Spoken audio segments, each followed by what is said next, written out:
Iran के खिलाफ बड़ा षड्यंत्र। देखिए, ईरान हमला नहीं कर रहा है। ईरान को अगर हमला करना होगा तो वो अमेरिका के बेस पर करेगा, लेकिन दुबई यानी यूएई के बारे में आपको यह भी मालूम है कि लगातार वो मदद दे रहा है। जहाज भरकर पैसा भेज चुका है, सोना भेज चुका है, उसके फ्रीज पैसे भी रिलीज करने को राजी है। तो दुबई पे ईरान हमला करे, इसकी कोई कहानी नहीं बनती। लेकिन कल अचानक से दुबई ने क्लेम किया, यूएई ने, कि एक मिसाइल ईरान की आई, वो यूएई के अंदर, दुबई के अंदर एंटर होने से पहले बाहर गिर गई। और एक मिसाइल आई, वो दुबई के अंदर आई, हमारी टेरिटरी में आई और समुद्र में ही गिर गई। दोनों मिसाइल ईरान की समुद्र में गिरी, एक दुबई के बाहर, एक दुबई के अंदर। यहां पर ईरान ने साफ कहा कि हमने कोई हमला ही नहीं किया। ईरान के ऑफिशियल ने कहा हमने हमला नहीं किया। ईरान की मीडिया ने कहा कि ये ईरान ने हमला किया ही नहीं है। रजा गराफी खुद कह रहा है कि हम खुद कंफर्म कर रहे हैं, ईरान हमला कर ही नहीं सकता। इस वक्त ईरान, यूएई और मतलब उसका पीछे का लॉजिक ये है कि पहली बात, अगर ईरान हमला करता, लॉजिक पे मारो गोली, अगर ईरान हमला करता यूएई रोक पाता क्या? अब तक पूरी जंग में यूएई ईरान की एक मिसाइल नहीं रोक पा रहा। और यूएई का हाल क्या हुआ, दुबई का हाल क्या किया ईरान ने, वो आपने देखा। ईरान ये कौन सी सस्ती मिसाइल मार रहा है भाई, जो दुबई तक पहुंची नहीं, बॉर्डर पे ही पानी के अंदर और पानी के बाहर गिर गई। यानी बॉर्डर के अंदर मिसाइल घुस ही नहीं पाई उसकी, एक पानी में गिर गई। दूसरी मिसाइल गिरी तो उसमें भी कहीं धमाका नहीं हुआ, दुबई उसे रोक भी नहीं पाया। तो यानी एक इतनी शॉर्ट रेंज की मिसाइल ईरान दाग रहा है यूएई पर, हो ही नहीं सकता। तो ये क्या हुआ है? ये षड्यंत्र हुआ है। मैं बता रहा हूं ना, अब इलाके में जब ईरान से सभी डर रहे हैं, सब पंगा लेना बंद कर चुके हैं ईरान से, तो ये फॉल्स फ्लैग अटैक इसराइल का हो सकता है कि इसराइल ने हमला किया हो, क्योंकि नेतन्याहू नहीं चाहता कि ये जंग खत्म हो, क्योंकि चुनाव इसराइल में आने वाले हैं। नेतन्याहू अपना समर्थन खो चुका है, लोग उसे सपोर्ट नहीं कर रहे। इधर डोनाल्ड ट्रंप को भी अमेरिका में सिर्फ 30 से 33% लोग सपोर्ट कर रहे हैं। हाल बुरा है, चीजें समझ लीजिएगा। अब ये अचानक से जंग का माहौल बनाने की कोशिश की जा रही है इसराइल के द्वारा। अब सुनिए, ये तमाम फैक्ट्स हैं, सच बता रहा हूं। एक इंस्टाग्राम पर रीलबाज भैया हैं, नाम नहीं ले रहा, उनको फेमस नहीं करना है। वो रोज वीडियो बना रहे हैं और रील वाले भैया हैं वो, और मिलियन में व्यूज़ हैं। और इंस्टाग्राम पे तो आपको पता है, हमने भी ईरान पर बोलकर देखा है और पूरे जंग में आपको अपडेट दिया है। 2 मिलियन व्यूज़, किसी पे 5 मिलियन व्यूज़, किसी पे 6 मिलियन व्यूज़। हम फैक्ट बता रहे थे और हमारी आज तक कोई एक खबर बंदा झूठी नहीं साबित कर पाया। लेकिन अब हमने इंस्टाग्राम पर बोलना बंद कर दिया है, क्योंकि भाई इंस्टाग्रामर हम है ही नहीं, हम तो यूट्यूबर हैं, यूट्यूब पर अपना कंटेंट डालते हैं। ठीक, तो अब जो भैया हैं जो बना रहे हैं, मैंने उनकी वीडियो देखी, कुछ लोगों ने भेजी, उसमें वो कह रहे हैं, थोड़ा कैमरा पास करके बनाते हैं, तो भाई साहब आपको पता है ईरान के पास, भाई साहब ईरान के पास न्यूक्लियर हथियार है, ईरान के पास न्यूक्लियर वेपन है, क्योंकि ईरान ने बोला है, ये ईरान के कमांडर हैं, जनरल हैं, इन्होंने कहा है कि हमारे पास इतने हथियार हैं कि कभी खत्म नहीं हो सकते। तो भाई कुल मिला के उनकी रील में कोई ऐसा प्रूफ नहीं था, वो कोई सोर्स नहीं दिखा रहे थे जिसमें ईरान कह रहा हो कि हमारे पास परमाणु है या हमने परमाणु बना लिया है। वो भाई साहब अंदाजा लगाकर साबित कर रहे हैं कि ईरान के पास परमाणु है। ये कितनी गलत बात है। तुम में और फिर नेतन्याहू में फर्क क्या रहा? नेतन्याहू ने भी यही पिछले कई साल से, बल्कि 40 साल से वो कहता आया है कि ईरान परमाणु बना रहा है, ईरान परमाणु बना चुका है, ईरान परमाणु बनाने के करीब है। ईरान परमाणु बना चुका है, ईरान यूरेनियम के करीब है, यह कहकर खामनाई को कत्ल करवा दिया, शहीद हो गए वो। अब ऐसे इन्फ्लुएंसर जो ईरान के नैरेटिव के खिलाफ या ईरान को मान लीजिए मजबूत बता रहे हैं, तो भाई ईरान को दिखाने की जरूरत थोड़ी है ईरान मजबूत है, और ईरान की मजबूती ये थोड़ी है कि उसके पास परमाणु है। ईरान की मजबूती तो ये है कि परमाणु न होने के बाद भी उसने अमेरिका और इस्राइल को हिलाकर रख दिया। ईरान के पास परमाणु न होते हुए भी उसने पूरे मिडिल ईस्ट का बादशाह का खिताब हासिल कर लिया। परमाणु न होने के बावजूद ईरान ने हुर्मुज पर कब्जा कर लिया। ईरान के ऑफिशियल कह रहे हैं कि हमें परमाणु की क्या जरूरत, हमारे लिए परमाणु स्ट्रेट ऑफ हुर्मुज है। तो मेहरबानी करके हाथ जोड़कर गुजारिश है, अपने मन से कोई बात नहीं कहिए। ये ईरान के खिलाफ जाएगी बातें, ये ईरान के लिए मुश्किलें पैदा करेंगी। और लोग ईरान से मोहब्बत करते हैं और ऐसी कर रहे हैं माशाल्लाह कि ईरान के लिए कोई कुछ भी बोल दे रहा है ईरान की तारीफ में, वो लगे पड़े हाँ भाई बहुत बढ़िया बोल रहे हैं, माशाल्लाह ईरान जिंदाबाद। अरे भैया, ये जो आपको बोल रहे हैं ये झूठ बोल रहे हैं। जो खबर की कटिंग लगा रहे हैं वो लगा रहे हैं कि ईरान के पास अभी भी हथियार मौजूद है, अनलिमिटेड हथियार मौजूद है, और नीचे क्या बोल रहे हैं कि ईरान के पास परमाणु है। अरे भाई, जो ऊपर लगाया है तुमने प्रूफ वो कुछ और कह रहा है, तुम जो बोल रहे हो वो कुछ और कह रहा है। कैमरे के अंदर घुस के बोलने से झूठ सच नहीं हो जाता। ये वही रीलबाज लोग हैं, आपको याद होगा जैसे इन रीलबाजों ने नेतन्याहू को मरा हुआ साबित कर दिया था जंग के दौरान। अल्लाह अकबर। पूरी दुनिया के मुसलमानों के जज्बात से ये रीलबाजों ने खूब व्यूज कमाए थे कि नेतन्याहू मर गया। खबर आ रही है कि नेतन्याहू बंकर में है, बंकर पर ईरान ने अरे मैं कह के मर गया कि भाई अगर पूरे एशिया में खामनाई की शहादत का ऐलान करने वाला पहला पत्रकार, पहला यूट्यूबर मैं हूं, तो अगर कुछ बड़ा होगा मिडिल ईस्ट में तो भाई मेरे सोर्स तो अभी भी वहां है ना, जो बड़ी खबरें सबसे पहले मुझे बता देंगे, मैं आपको बताऊंगा। तो नेतन्याहू मर गया और मैं रजाग्राफी आपको बता नहीं रहा। मैं ये उस वक्त कह रहा था कि नहीं, जिस दौर में हर रीलबाज रील बना रहा था कि नेतन्याहू मर गया, मैं कह रहा था भाई नहीं मरा, नहीं मरा, नहीं मरा। मत बनाओ फेक वीडियोस, मत शेयर करो ये गलत वीडियोस, कौम परेशान हो जाती है। नहीं माना किसी ने, फिर धीरे धीरे साबित हो गया कि नेतन्याहू जिंदा है। इसी तरह से ट्रंप के कभी मरने की खबर, बस तो भाई ये जो ईरान के पास अफवाह उड़ाई जा रही है कि परमाणु है, परमाणु है, परमाणु है, नहीं है, नहीं है। क्योंकि आपको पता ही नहीं है कि जो अभी जो खामनाई गुजरे हैं, फतवा दे रखा था सख्त उन्होंने कि परमाणु नहीं होना चाहिए। तो ये जो ईरान के समर्थन में बढ़ा चढ़ाकर चीजें बता रहे हैं, ये असल में ईरान को गलत साबित कर रहे हैं। ईरान के पास आज की तारीख में भी परमाणु नहीं है। अगर ईरान परमाणु बनाएगा भी तो फिलहाल नहीं बनाएगा। अगर उसका न्यूक्लियर प्रोजेक्ट कुछ होगा तो वो अभी बंद पड़ा है, प्रोजेक्ट नहीं बना रहा। इस वक्त ईरान अपने मिसाइल प्रोग्राम को बढ़ा रहा है, मिसाइलें बना रहा है, ड्रोन बना रहा है, उनकी प्रोडक्शन को कई गुना बढ़ा दिया है। इसका मतलब यह नहीं है कि वो परमाणु बना रहा है, यह मतलब भी नहीं है कि परमाणु बना नहीं सकता। लेकिन ये जो आप ये कुछ रीलबाज व्यूज के लिए झूठ बोल रहे हैं कि ईरान के पास परमाणु है, वो और नेतन्याहू, उन दोनों में कोई फर्क नहीं रह गया है। ईरान के पार्लियामेंट स्पीकर 3 दिन के लिए इराक जाने वाले हैं इलाके की स्थिति पर बात करने के लिए। मेरे दोस्तों, तुर्की के राष्ट्रपति रजब तैयब एर्दोगान ने गुलाबी सुअर को फोन करके बोला है कि देखिए बहुत हो गया, आप ईरान से बात कीजिए और ईरान से डील कीजिए।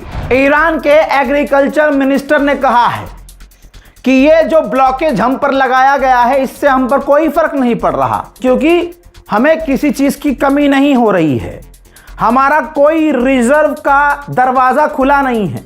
यानी जो हमने खाना पानी अनाज रिजर्व करके रखा है उसको हमने देखा भी नहीं है। हमारे पास इतना कुछ है, हमारे पास किसी चीज की कमी नहीं है। ईरान के जनरल कमांडर मोहम्मद रजा नकदी, वो जो बता रहा है लौंडा रीलबाज के ईरान के पास परमाणु है, वो इन्हीं की वीडियो को लगा देता है और अपने मन की बात बोल देता है व्यूज़ के लिए। भाई ऐसे लोगों से बचिए। मैं जो आपको बताता हूँ वो पूरा वीडियो, क्योंकि अल्हम्दुलिल्लाह मुझे फ़ारसी आती है, सुननी, समझनी, पढ़नी आती है, अच्छी खासी लैंग्वेज पर पकड़ है, और मैं कुछ बातें हैं नहीं बताना चाहता। बस इतना समझ लीजिए कि खामनाई की शहादत का अगर ऐलान कोई सबसे पहले कर रहा है तो उसका सोर्स कितना पक्का होगा। तो व्यूज़ और लाइक के चक्कर में रिक्वेस्ट है ऐसे लोगों से, भाई मत करो ये चीज़ें। आप ईरान की खबरें नॉर्मल ही बताओगे तब भी उतने व्यूज़ आएंगे। बहरहाल मोहम्मद रज़ा नकदी हैं आपकी स्क्रीन पर। इन्होंने कहा है कि स्ट्रेट ऑफ हॉर्मुज़ हमारा है, हमारा रहेगा, परिस्थितियां अब चेंज नहीं होंगी। सबसे आसान रास्ता है कि अमेरिका के लिए कि हॉर्मुज़ पर आकर डील कर ले, वरना दूसरे जो रास्ते हैं डील करने के लिए उसके लिए बहुत महंगे पड़ने वाले हैं। अमेरिका को वो रास्ते काफ़ी महंगे पड़ेंगे। मेरे दोस्तों आपको बता दूं, गलीबाफ पार्लियामेंट स्पीकर, इन्होंने एक प्रोग्राम में कहा कि किसी भी हालत में मेनाब के बच्चों को भूला नहीं जाएगा, हम अपने शहीदों का हर हाल में बदला लेंगे, उनको भूलेंगे नहीं। स्ट्रेट ऑफ हॉर्मुज़ अब पहले जैसा कभी नहीं होगा। स्ट्रेट ऑफ हॉर्मुज़ तभी खुलेगा जब अमेरिका हमारी तमाम शर्तें मान लेगा, हम पर से पाबंदी हटाएगा, हमें मुआवजा देगा, हमारे फ्रीज पैसों को रिलीज करेगा और ऐलान करेगा कि हॉर्मुज़ ईरान का है। उन्होंने कन्फर्म किया कि दुश्मन ईरान के अंदर आतंकी हमले करवा रहा है, माहौल बिगाड़ने की कोशिश कर रहा है, अटैक्स करने की कोशिश कर रहा है, बॉर्डर के इलाकों में आतंकी हमले करवा रहा है, लेकिन हम सब एक हैं। मेरे दोस्तों अगली बड़ी खबर यह है कि रशिया ईरान को कैस्पियन सी के अंदर से ईरान को हथियार पहुंचा रहा है। आपको कैस्पियन सी दिखा देता हूं। ऊपर रूस है, नीचे ईरान है, बीच में जो नीला हिस्सा है ये कैस्पियन सी है। इसको दुनिया के कोई देश ब्लॉक नहीं कर सकते, क्योंकि लिमिटेड देशों के अंडर ये आता है चारों तरफ से। जैसे कजाकिस्तान है, दूसरी तरफ तुर्कमेनिस्तान है, ईरान है, अजरबैजान है और फिर रशिया है, और ये तमाम देश एक दूसरे को ब्लॉक नहीं करते। बहुत कम लोगों का यहाँ एक्सेस है। तो ऊपर की तरफ से रशिया इसी कैस्पियन सी के द्वारा ईरान को हथियार भेज रहा है, हथियारों के पार्ट्स भेज रहा है, ड्रोन के पार्ट्स भेज रहा है। मेरे दोस्तों गुलाबी सुअर ट्वीट खेल रहा है। ईरान पहले ही कह चुका है कि ट्वीट से नहीं जीत पाओगे, लेकिन गुलाबी सुअर करे तो करे क्या, कुछ तो करना ही होगा। अब उसने ट्वीट किया है, दिखाया है कि यूएस टेरिटरी, अमेरिका की नई टेरिटरी स्ट्रेट ऑफ हॉर्मुज़, और कमाल की बात यह है कि इसके अंदर से उसने कतर और बहरीन को गायब कर दिया है मैप से। यानी अब ये पूरा इलाका स्ट्रेट ऑफ हॉर्मुज़ का अमेरिका का हो गया है। तो दोस्तों इस हिसाब से तो चलो भैया, ये रहा अमेरिका का मैप, ये है टेक्सास। ठीक, अब आज के बाद टेक्सास है नई दिल्ली, भारत की न्यू टेरिटरी। ठीक है दोस्तों, भारत की न्यू टेरिटरी है अब ये। तो आप कहेंगे भाई हम कैसे मान लें, तो वीडियो में कुछ भी बोल देगा तो मान लेंगे क्या?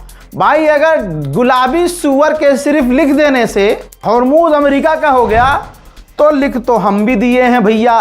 तो आज के बाद टेक्सास नई दिल्ली का है, समझे गुलाबी सुअर। ईरानियन ऑफिशियल गरीबाबादी ने रिट्वीट करते हुए कहा है डोनाल्ड ट्रंप का उस फर्जी मैप को कि बहुत जल्द अमेरिका की गलतफहमी हम दूर कर देंगे, वरना अमेरिका का जो ये राष्ट्रपति है, ये जो आदमी बहुत बड़ी गलतफहमी में रह रहा है, उसकी हम गलतफहमी दूर कर देंगे। डोनाल्ड ट्रंप पर कोई भरोसा नहीं कर रहा है। कल बताया था कि सिर्फ 33% अमेरिकी वोटर ट्रंप पर भरोसा कर रहे हैं और ट्रंप के प्रशासन में ऐसे बहुत सारे अब लोग हैं जो ट्रंप पर भरोसा खुद कर ही नहीं रहे हैं। हरामी कल कुछ कहता है, परसों कुछ और कहता है, तरसों कुछ और कहता है। अरे भाड़ू, एक जगह तो टिक जा, एक जगह टिक जा भाई, एक जगह टिक जा। और हमें पता था, मैं अपनी ऑडियंस को रोज समझाता हूं कि एक बार मोदी पे भरोसा कर लेना, इस गुलाबी सुअर पर ना करना। मैं बोलूंगा नहीं आगे, मेरे मन में मोदी जी के लिए बहुत चीजें भरी हुई हैं, लेकिन नहीं, अभी भाई 52 सही है केस, 53वां भाई बहुत ज्यादा हो जाएगा।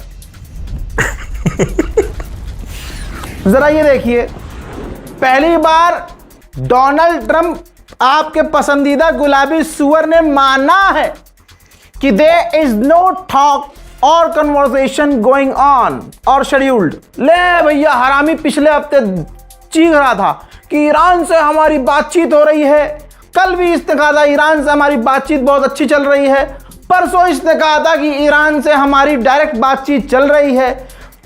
हमेशा की तरह ईरान की ही बात सही निकली। ईरान ने शुरू में कह दिया था हमारी कोई बातचीत नहीं चल रही है। अब गुलाबी सुअर अपने ही झूठ को काट रहा है और कह रहा है कि कोई बातचीत ईरान से नहीं चल रही है और शेड्यूल भी नहीं है, और हुर्मुज खुला हुआ है, फिर से झूठ। और हमने स्ट्रेट ऑफ हुर्मुज के अंदर से माइंस हटा दिए हैं, फिर से झूठ। और नेवल ब्लॉकेज हमेशा रहेगा, वो तो वक्त बताएगा।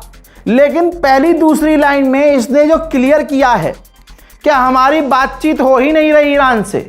ईरान तो डे वन से कह रहा था कि हमारी बातचीत नहीं हो रही है, यही गुलाबी सुअर शोर मचा रहा था कि ईरान से बातचीत चल रही है। तो झूठा एक बार फिर से एज यूजुअल कौन साबित हुआ? ईरान के पार्लियामेंट स्पीकर गलीबाफ ने कहा कि अमेरिका को लगता है कि हम पर पाबंदी लगाने से, हमारा नुकसान बढ़ाने से, हम पर बैन लगाने से, प्रेशर बनाने से हम झुक जाएंगे। ऐसा नहीं होगा। अमेरिका के मिनिस्टर्स जो हैं, विदेश मंत्री जो हैं, ये अपने भरम से बाहर निकले और उन्होंने जो गंद मचाया है साफ करें। यही एक आखिरी रास्ता है। ईरान के विदेश मंत्री अब्बास अराक्ची का एक बयान आया है। बयान से पहले इस लाला का बैठने का स्टाइल देखो। ओहो हो, मिर्जापुर आ रही है ना आपकी, ये इंटरनेशनल मिर्जापुर के गुड्डू हैं। जी हाँ, बैठने का स्टाइल देखिए, ऐसा लग रहा है कि पूरी दुनिया का जो सबसे बड़ा गुड्डू है, गुड्डू पंडित, कैरेक्टर जानते हैं ना आप, वही स्टाइल है। इलाके का बदमाश इस वक्त थर थर कांप रहा है। और केजीएफ पेजीएफ जो हैं, ये तो सिर्फ एक्टर हैं, असली हीरो ये देखो बैठा है। पता है ये बैठ के क्या कह रहे हैं? कह रहे हैं कि हमारी फौज ने साबित कर दिया है कि हम क्या हैं, अमेरिका की फौज को झुका दिया, हमें बड़ी जीत मिली है। और उन्होंने कहा कि जो इलाके में मिडिल ईस्ट में अमेरिका की फौज है, हमने उन्हें ख़त्म कर दिया, नुकसान पहुंचाया। इससे अब इलाके के देशों को यह समझना चाहिए कि आपकी सिक्योरिटी दूसरों पर निर्भर नहीं है, आपको अपनी सिक्योरिटी खुद करनी चाहिए और सोचना चाहिए कि अपने मुल्क से अमेरिका के बेसिस को हटा दिया जाए। मेरे दोस्तों, आगे उन्होंने एक और बयान दिया। ये देखिए, बयान लिखा हुआ है ग्राफिक्स पर उनका, कि जो शुरुआत में अनकंडीशनली सरेंडर करने को कह रहे थे, बिना शर्त सरेंडर कर दे ईरान, जंग शुरू होने के थोड़ी ही देर बाद बातचीत करने की भीख मांग रहे थे। ये अंधभक्तों के अब्बा की जिंदगी है, अंधभक्तों के बाप की। भारत का हिंदू समुदाय बड़ा खुश था, अरे ईरान को पेलेगा अमेरिका। पता चला कि जैसे ही इन पनौतियों ने दादा का सपोर्ट किया, फादरलैंड का सपोर्ट, मोदी जी फादरलैंड बोल के आए, ठुक गया इसराइल। अंधभक्तों ने डोनाल्ड ट्रंप की पूजा की, आरती उतारी, ठुक गया, दादा भी ठुक गया। अब पनौतियों सालो, तुम काहे इतना उड़ता तीर लेते हो, उचक उचक के तीर लेते हैं। हाँ फिर जलील होते हैं सारी दुनिया में। अरे भैया कितने बाप बनाओगे? जो भी मुसलमान को गाली बक दे, अरे पापा पापा। बहरहाल अब देखो, असली अब्बू तुम्हारे अगर कोई हैं तो फिर ईरान है ना। ईरान के सामने तेज नहीं चलना, बिल्कुल एकदम गर्दन नीची करके, वरना तेल तुम्हारा बंद हो जाएगा। अब्बास अराक्ची ने खुद कहा है कि अमेरिका से जो बातचीत होने वाली थी, उस डील को, उस बातचीत को इस्राइल खराब करवा रहा है। अमेरिका और ईरान की डील हो सकती थी, लेकिन इस्राइल, नेतन्याहू नहीं चाहता ये डील हो, लिहाजा पीछे से वो सब कुछ खराब कर रहा है। हजरात, ये बात दुनिया का हर एक इंसान जानता है। अब्बास अराक्ची ने यह भी कंफर्म किया है कि हमने मीडिएटर से साफ कह दिया है कि हम सीज फायर एक्सेप्ट नहीं करेंगे, हमें सीज फायर चाहिए ही नहीं। हम सिर्फ एक ऑप्शन मान सकते हैं, परमानेंट जंगबंदी। यह नहीं कि आज सीज फायर हो गया, 4 महीने का तुमने हथियार इकट्ठा कर लिए और उसके बाद फिर से जंग शुरू कर दी। ये नहीं चाहिए, परमानेंट जंग बंद हो। अब्बास अराक्ची ने कहा कि हमने सारी दुनिया को दिखाया कि हम अमेरिका को घुटने पर ले आए। इसके बाद पूरे इलाके को यह पता चल ही गया है कि अमेरिका उनको सिक्योरिटी नहीं दे सकता। अब मेरे दोस्तों, ईरान ने ओमान के करीब एक और टैंकर पर हमला किया है और गुलाबी सुअर कह रहा है कि हुर्मुज खुला हुआ है, कद्दू खुला है। मेरे दोस्तों, कतर भी ईरान से कांप रहा है।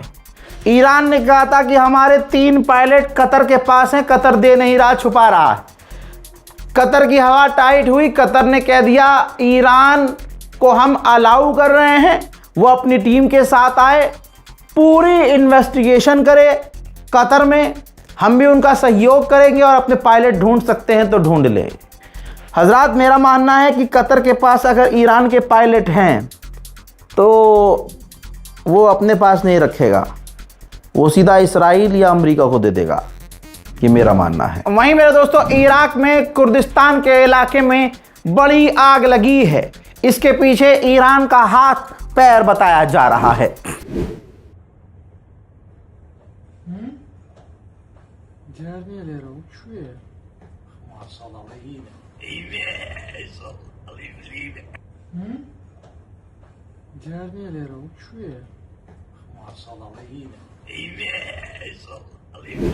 IRGC के ऑफिशियल ने कहा कि ईरान की एडवांस मिसाइलों ने दुश्मन के लिए स्ट्रेटेजिक कंफ्यूजन पैदा की है।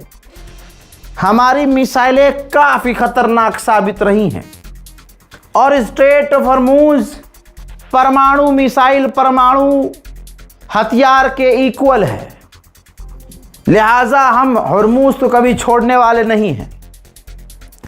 वहीं मेरे दोस्तों, ईरान ने जिन हथियारों का इस्तेमाल इस जंग में किया, ईरान की वो मिसाइलें जिनकी ताकत ने पूरी दुनिया को, ईरान को सुपर पावर मनवा दिया, और सुपर पावर जो अपने आप को समझते थे, सुपर फ्लॉप अपने आप को आज मान रहे हैं। ईरान के उन हथियारों के बारे में मेरा ये YouTube चैनल है रज़ाग्राफी सोशल, इस पर मैं उन ईरान की मिसाइलों के बारे में बता चुका हूं। यहां तक कि ईरान के टॉप के हथियारों के बारे में इस चैनल पर ऑलरेडी बता रहा हूं। लिहाजा जाइएगा ज़रूर, देखिएगा ज़रूर, मज़ा आएगा कि ईरान ने दुश्मन के खिलाफ, अमेरिका के खिलाफ, इजराइल के खिलाफ ऐसी कौन सी मिसाइलों का इस्तेमाल किया कि अमेरिका और इजराइल की फटकर 4 हो गई चड्डी। ऐसी मिसाइलें ईरान की कौन सी हैं और वो काम कैसे करती हैं, किस तरह से ईरान ने उस मिसाइल को बनाया है, उन हथियारों को बनाया है, सब बताया है। रज़ाग्राफी सोशल पर जाकर जरूर देखिएगा। हजरात, ईरान ने 5 छोटे जहाज सीज कर लिए हैं जो फ्यूल स्मगल कर रहे थे। वो 5 जहाज किसके हैं ये ईरान ने नहीं बताया है, लेकिन अगर ईरान इतने ऑपरेशन समुद्र में, हुर्मुज में कर रहा है, तो फिर कब्जा हुर्मुज में किसका है, गुलाबी सुअर का या ईरान का? ये खुद आपको समझ में आ जाना चाहिए। लीजिए, चाइना की सबसे बड़ी शिपिंग कंपनी ने हुर्मुज भी छोड़ दिया है और लाल सागर वाला जो बाबल मंदीब है यमन वाला, वो भी छोड़ दिया है। उसका इस्तेमाल ही नहीं कर रहा है। चाइना की वो कंपनी, चाइना के टैंकर इन दोनों रास्तों को छोड़ चुके हैं। कहने वाला कह रहा है कि हुर्मुज खुला हुआ है। हजरात, फ्रांस ने ईरान के 2 डिप्लोमेट को निकाल दिया है। असल में फ्रांस के 2 डिप्लोमेट ईरान रहते थे, तो ईरान ने उनको आने से रोक दिया कि आप नहीं आ सकते। कई बार कोशिश की गई, ईरान ने मना किया, जिसके बाद फ्रांस की सरकार, ऑब्वियस है भाई, वो किलसेगी ही। तो फ्रांस की सरकार ने चिढ़कर अपने मुल्क में रहने वाले 2 ईरानी एम्बेसडर्स को निकाल दिया है। ईरान ने कंफर्म किया है कि हमने एक नागरिक को, ईरान के ही एक नागरिक को गिरफ्तार किया है, जो कि विदेशी एजेंसी से जुड़ा हुआ था। अमेरिका इसराइल के लिए काम कर रहा था। अमेरिकी ऑफिशियल ने बताया है कि क्यों डोनाल्ड ट्रंप ने ओमान को धमकी दी है। अमेरिकी ऑफिशियल ने कंफर्म किया कि जिस तरह से हमारे बिना, अमेरिका के बिना ओमान ईरान से डील कर रहा है, इससे ईरान को और पावर मिल जाएगी। इसी वजह से डोनाल्ड ट्रंप ने ओमान पर बमबारी करने की धमकी दी है। हजरात मोहतरम, ये ईरान की टॉप तमाम बड़ी खबरें हैं। मेहरबानी करके जो क्रिएटर्स हैं, जो नए नए क्रिएटर्स हैं, जो बहुत बहुत बड़े, एक मैं क्या ही बोलूँ, नहीं बोलना चाहता, मैं तो उनकी तरक्की के लिए दुआ करूँगा, लेकिन तरक्की सही रास्ते से हो तो ज़्यादा अच्छी बात होगी। क्या फ़ायदा, कल आप ईरान के ऑफिशियल्स के नज़रों में आओगे, वो तुम्हें लेकर क्लेम कर देंगे, एक बार ट्वीट कर देंगे, वो करते रहते हैं कि भाई ये फेक नैरेटिव है, क्या ही इज्जत बनेगी आपकी। देखिए, आप ईरान का अच्छा चाहते हैं तो आप झूठ बोलिए ही मत। ईरान को परमाणु की ज़रूरत नहीं है तो क्यों बोलना ये कि ईरान ने परमाणु बना लिया है। और आपके मानने ना मानने से आपका जो नज़रिया है वो आपका पर्सनल है, कि आपको लगता है कि ईरान ने परमाणु बना लिया है, तो आपके लगने से वो खबर नहीं बन जाएगी। ये मेरी रिक्वेस्ट है, जो पत्रकार बनना चाहते हैं, जो न्यूज़ के कंटेंट बनाना चाहते हैं, वरना एक बार फॉल्स फ्लैग का आपके ट्वीट पर या आपके सोशल मीडिया पर आ गया, फॉल्स फ्लैग अगर मार्क हो गया, तो आपकी जितनी क्रेडिबिलिटी है ना, सब जो अब तक बनी भी नहीं है, बनने से पहले ही ख़त्म हो जाएगी। और तमाम उम्मत से, मुसलमानों से मेरी ये रिक्वेस्ट है कि देखिए, भक्ति कीजिए, किसी की अंधभक्ति मत कीजिए। ईरान ने जितना किया है, बढ़ा चढ़ाकर बोलने की ज़रूरत नहीं है। जितने ईरान से लोग दूर थे, अब उतना ईरान के लोग करीब हैं, तो हमें कुछ ऐसा नैरेटिव चलाने की ज़रूरत ही नहीं है। तो आप, अगर ईरान का कोई नुकसान हुआ है, ईरान से कोई गलती हुई है और कोई पत्रकार बोल देता है वो, तो आप उस पत्रकार से नफरत मत कीजिए, क्योंकि पत्रकार का काम है आपको सिर्फ खबर देना, ठीक। और जो यूट्यूबर्स बन रहे हैं, जो इंस्टाग्रामर बन रहे हैं, मेरी उनसे हाथ जोड़कर अपील है कि भाई आप अपने मन से कुछ मत बोलिए, या फिर ये बीच का रास्ता मत निकालो। आप खेलो मत कि ऊपर आप प्रूफ कुछ और दिखा रहे हो, क्योंकि पढ़ता कोई है नहीं, ऑडियंस पढ़ती कहाँ है। तो उनको लगता है कि आपने प्रूफ दिया है, उसी के अंदर जो लिखा है वो बोल रहे हो, और आप बोल कुछ और रहे हो कि ईरान ने परमाणु बना। लिहाजा आप लोगों से अपील है कि ऐसा ना करें। हजरात, इस पूरी रिपोर्ट को शेयर कीजिएगा, अपनी राय कमेंट सेक्शन में ज़रूर लिखिएगा, और मन करे तो दुआओं में याद रखिएगा। जय हिंद, वस्सलाम।